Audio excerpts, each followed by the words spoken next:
Flick Chick, and I'm here to talk about To Be or Not to Be, one of the many Mel Brooks parody films that came out during like the 80s, and early 90s, which I, absolutely adore. I mean, I love Mel Brooks films, and I've been trying over the years to collect as many as possible, but there's some that are harder to find, and or I try to watch as many of them as possible, and almost all of them I find pretty darn hilarious. I mean, granted, some are more funnier than others, but overall, I adore them. I would take any Mel Brooks film over, like, Scary Movie or, God please help me, Epic Movie. I mean, like, I understand that those are, like, sort of the modern equivalent to the Mel Brooks films, but the Mel Brooks films, like, unlike those films, actually have really smart humor in them. Like, yeah, they have their slapstick moments, but they don't, like, resort to, like, really stupid jokes, like, like sex jokes, or if they do it in a way that, fits the context of the scene, but they don't just do it for the sake of throwing in sex jokes, or they don't do, like, fart jokes or poop jokes, or just really gross blue-collar stuff that I'm not a big fan of. I'm more into, like, witty, clever humor that makes me laugh, but not only because it's funny, but also because it's clever. And, this movie, To Be or Not to Be, was, I think, basically his parody of, like, World War II movies. Now, I will say that unlike most of his films, there were enough funny, like, it was still funny, but it wasn't as funny. Like, it had a lot more seriousness to it, like, some more, like, more seriousness to it, with the Nazis, and the homosexual guy being, arrested, and even, like, the Jewish people that showed up, and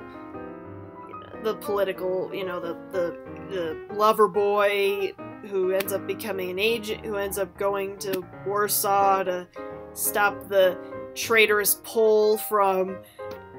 bringing in the list of the Polish underground. It's just, it was more serious than it, and a little more, like, drama-y, but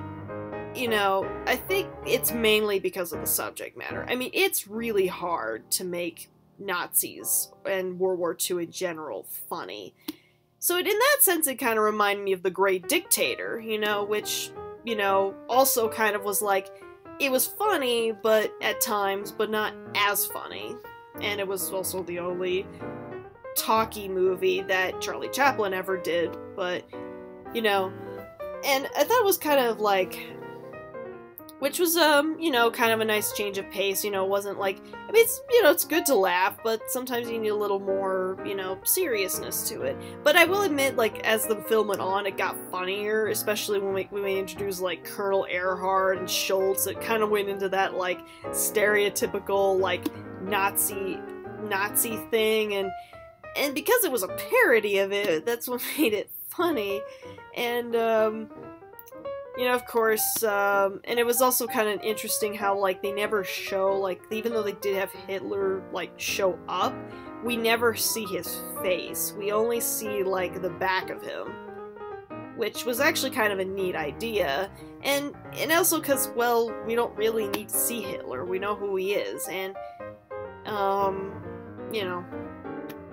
enough said. And, then, like,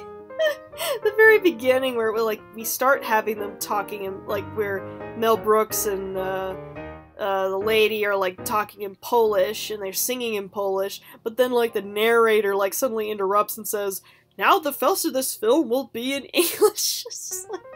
Which is a great way of parodying the fact that in most of these films, whenever it takes place in, like, a foreign country, like Germany or Poland or whatever, it's like, everybody speaks English, and I know they're doing it for clarity, but it's like, normally they wouldn't be speaking English, they would be speaking in whatever language it is, but of course, nobody likes subtitles, so they have to do it all in English. and then like, or like, it also, like, even today it's kind of like relevant, because I mean that's what Valkyrie did. You know, it started having everybody talking in German, but then like through an interesting transition, it had everybody then speaking English, which was,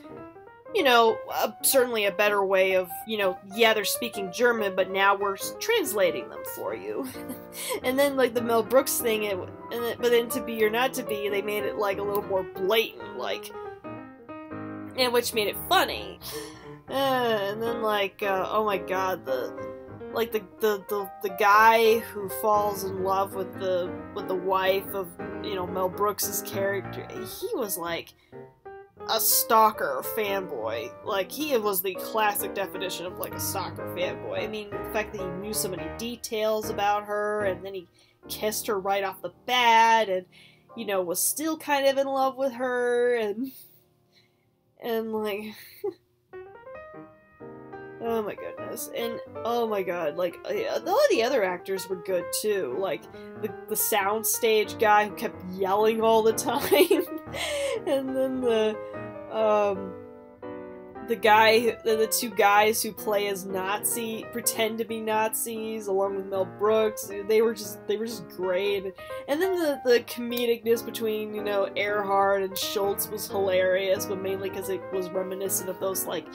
you know, World War II propaganda films. And it actually also reminded me of the Daffy Duck